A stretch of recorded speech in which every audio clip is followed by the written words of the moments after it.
everyone. I am the fifth reporter of Group 2, Chapter 11.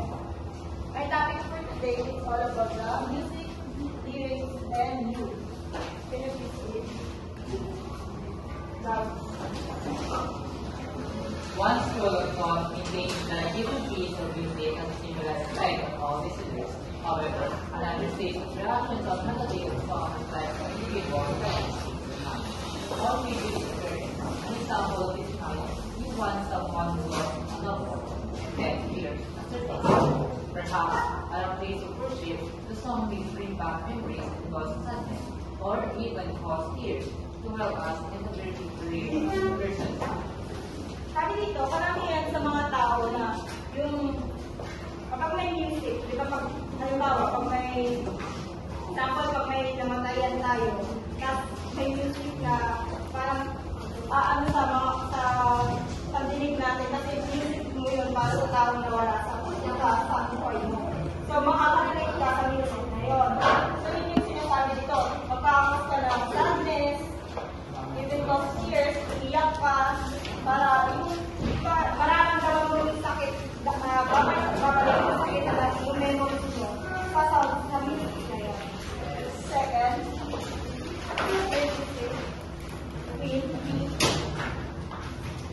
also consider the description of the French horn and the strong given earlier. You may not agree that the French horn sounds portentous to you. It may sound boisterous or playful, whereas the trumpet may seem more soulful within each of us. There is a unique fountain of feelings that music can flow out. Thus, we respond in our down way.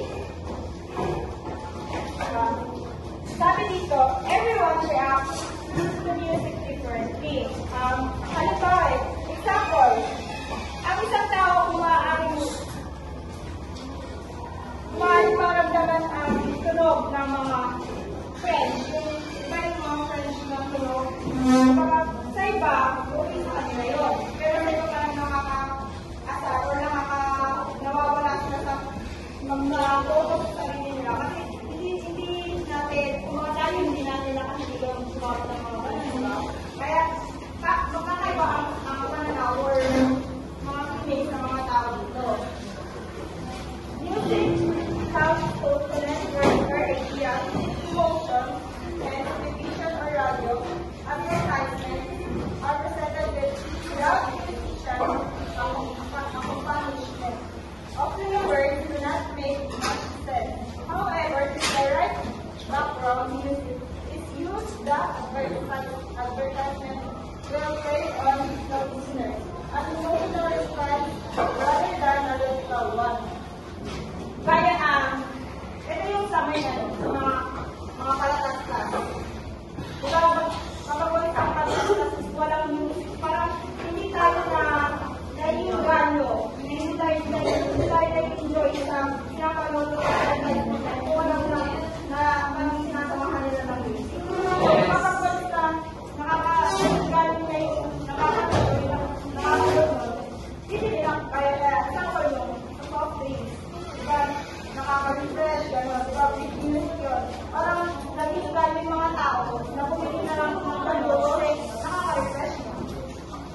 Nakabagay din po sa ano, yung kapag yung parents, nakikinig yung anak niya, tapos, siyempre mararamdaman mo yung parents kung masaya o malungkot ang kanyang anak. Kasi nagdadaan sa amin.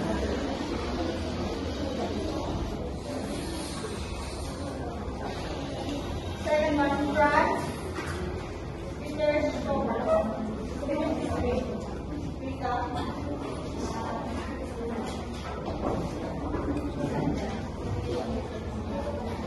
Franz Peter Schubert, the distinguished master of the art song, was an Austrian composer. Franz Peter Schubert, the musician of friendship, who before he died at the age 31, had composed more than 500 letters or songs. Si Franz ay isa lang composer sa Austria. Dahil sa kanyang musika, kumukonect sa iba sa mga tao. Bago siya, bagaman namatay siya noong 31 years old, pero nakakompose na siya ng 500 lyrics or songs. Sa God's Great Band With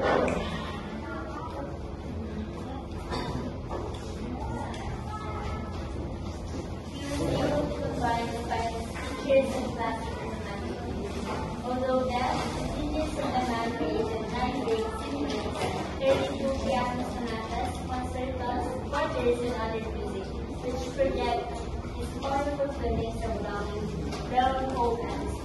His creations include bagatelle, opera, moonlight sonata, and other symphonies. Si David Bandel, he was to invite the romantic music. Gaya ng nag-create siya ng 9 great symphonies, 32 piano sonatas, concertos, quarters, and other music. Ito yung opera via, Edwin? Example niya. Yung moonlight. Moonlight ko na. Ay, hindi.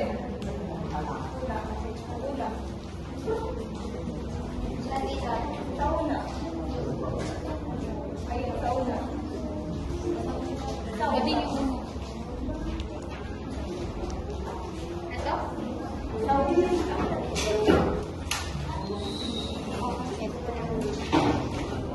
Ito? Ito yung moonlight sonata. Yan. At ito naman yung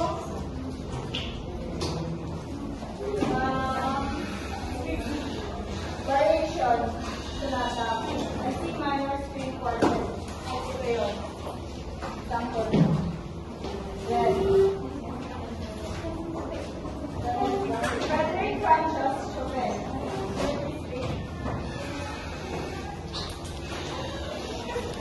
The poet of the piano composed only for the piano and is regarded as one of the greatest of the romantic composers.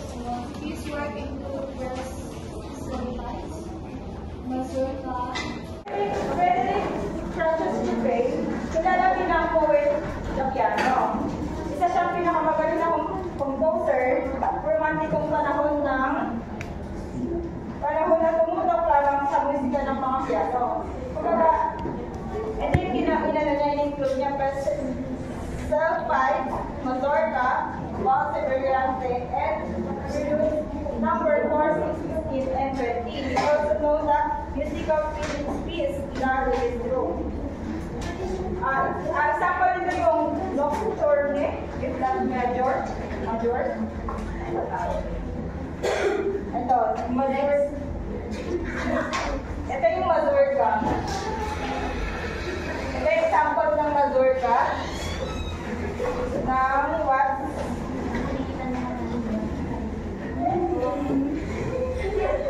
Ito naman yung Urani Batse. Tapos yung ito yung Devestro.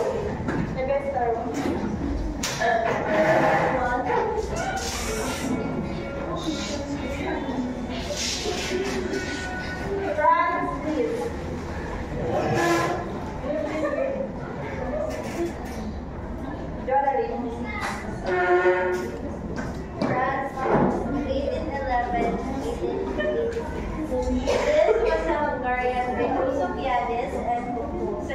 As a composer, he was more effective by writing for orchestra. He rejected the traditional symphony score and substituted for it the tone. Franz Liszt was a Hungarian pianist and composer known his incredible piano skills. As a composer, he was more effective in writing orchestra and rejected the traditional symphony form and substituting for the tone poem. Ito yung tone poem.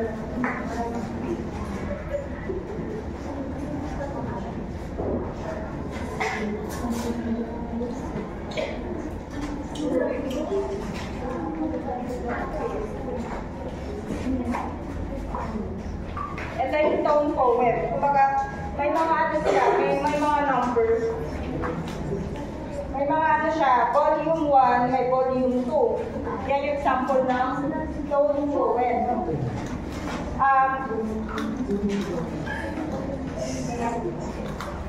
The next one is 19th, 20th century music. Can you please read it down? 19th, the 20th century music. The 19th century music is regarded as one of the richest musical periods in history. Impressionism and music Paris became the capital of Impressionism. However, most were experienced musicians and foreigners. Among them were Franz Liszt and Hardy. 19th century music is considered one of the richest and most influential period in the music history. During the time, Impressionism and music emerged with the Paris being the capital of Impressionism. However, resident musicians were foreigners. Among them, kasama dito si Franz Liszt ng Hungarian. Frederick Chopin naman sa role, Rossini and Bellini. Ito sila.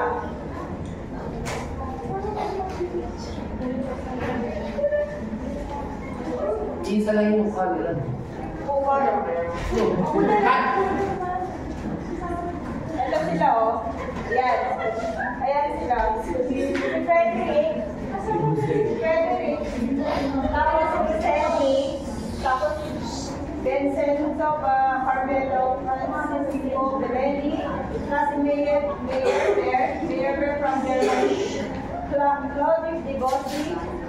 Tapos Maurice Ravel. Sila yung two French composers. The Human Voice. Can you please read? Aaron.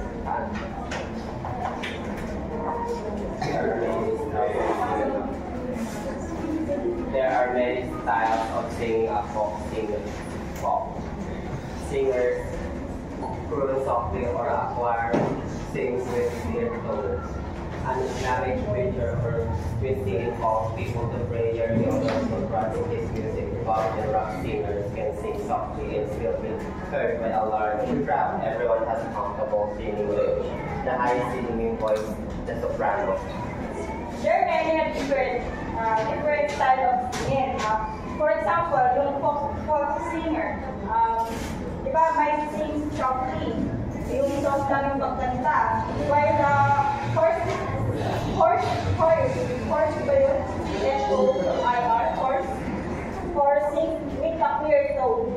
Yun naman yung clear tone. Islamic preacher or Louisian calls from prayer with a unique vocal style.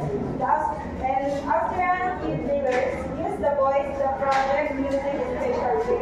Pop and rock. Ito yung mga pop and rock. Yung mga dito sa atin, di ba yung mga bagong mga music. Yung tenor boy, mayroon siyang, ang lalaki mayroon siyang two ranges, the tenor and bass. While women typically sing alto. The last one.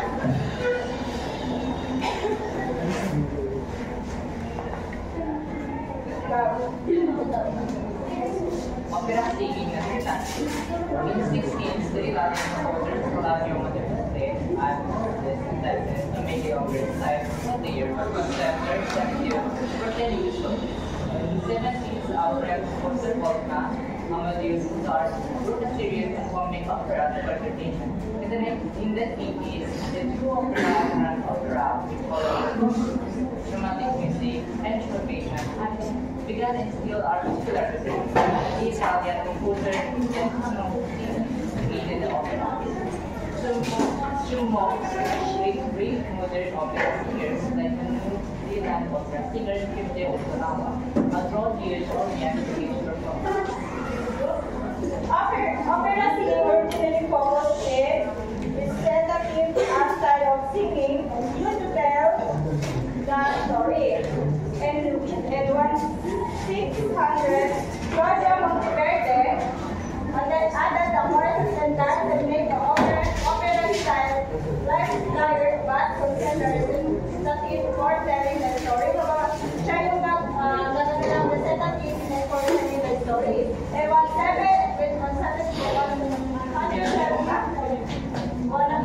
17,000 after composer Wolfgang Amadeus Mozart, nagsulat din siya ng serious comic operas and entertainment. In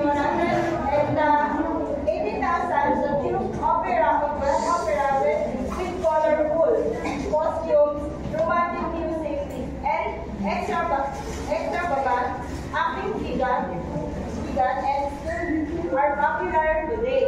The Italian composer si Gaetano Puccini created the opera Tommy Mouse were the modern opera singers like a New Zealand opera singer. Siya yung nagano sa India, siya yung nag-draw ng huge audience and performance. Siya yung nag-ano, ng Germany. Yun lang.